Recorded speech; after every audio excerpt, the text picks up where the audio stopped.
The largest oil spill in U.S. history. The tanker Exxon Valdez. And now we turn to that oil rig that sank after it exploded in the Gulf of Mexico. We're following this evening that oil spill stretching for miles along the picturesque Southern California coastline.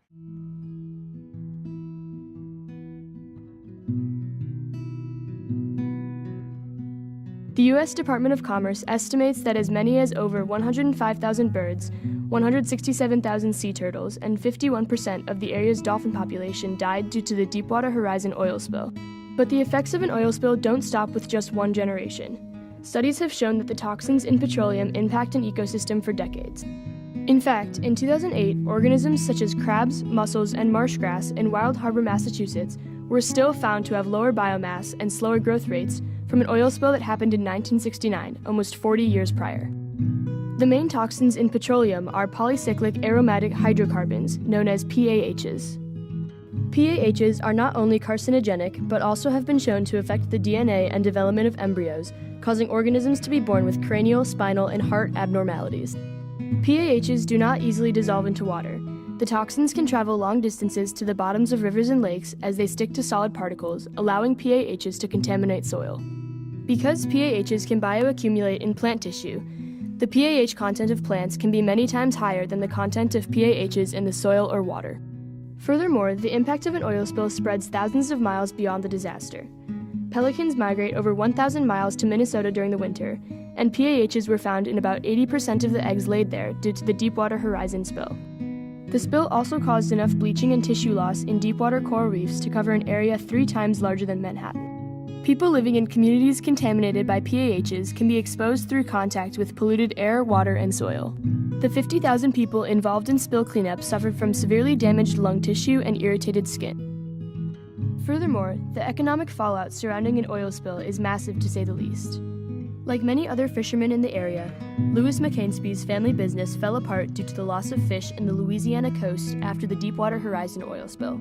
His own sons, also fishermen, are now unemployed.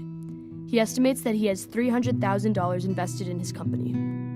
You know, in 2 years, I could recap some of this money. But if this all gets on air, everything we got invested, we just gonna go down. While many different methods have been used to clean up oil spills, none of them can fully reverse the environmental effects of the spill. For example, chemical dispersants are often used to target large oil slicks in order to break them up into smaller, less impactful oil sites. This method is effective in preventing coastline oil buildup and preceding effects on wildlife, but often results in the bioaccumulation of other, just as harmful chemicals in the water. Skimmers and booms have also been used in place of dispersants to try to contain the oil and prevent it from spreading, but they do not actually remove the oil from the water, therefore only providing a temporary fix. In situ burning is also used to remove the oil from the surface of the water, but this method causes air pollution from the resulting smoke. The only way to truly combat the effects of an oil spill is to prevent them from happening in the first place. After the 1989 Exxon Valdez oil spill that rocked the Alaskan coast, the Oil Spill Prevention Act of 1990 was passed. This law created the Cook Inlet Regional Citizens Advisory Council, a third party between government and industry representatives, to keep both groups accountable, as the government failed to keep industry members liable for the impact of oil spills. The Oil Spill Prevention Act also makes the owner of the vessel economically liable for the spill if the oil was being transported in a single hull ship. This type of transportation is cheaper, though at higher risk for a spill.